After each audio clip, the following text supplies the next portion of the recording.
Sizda san'atkor bo'lmay qolsangizda, unda qaysi kasb tanlagan bo'lardingiz? Qishloqda yashagan bilan juda katta narsalarni orzu qilaradi. Yigitlar, qizlar bor. Unaqa kasbni egallamoqchi bo'ladi, bunaqa kasbni, lekin sharoiti bo'lmaydi, iloji bo'lmaydi o'sha o'qishga, shaharga borishga. Endi men ham balki sharoitimga qarardim. Balki ota kasb qilarmidim, balki o'sha ham qishloqlarim qatori yana o'sha paxtazordan ajralmasdan yurarmidim. Endi buni Xudo biladi nima. O'zingiz qayerda ishlaysiz? Men shu o'zimizda Oltiariq rayonida 20-chi hunar texnika bilim yurti bor, shu yerda badiiy rahbar bo'lib ishlayman.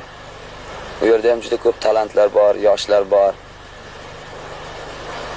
Ishonchingiz komil shularni yaxshi qo'shiqchi bo'lishiga, lekin qishloq sharoitida juda ham qiyin-da shu. Umuman Farg'ona vodiysi juda ham san'atchilarni o'chog'i deb ustozlarimiz aytgan.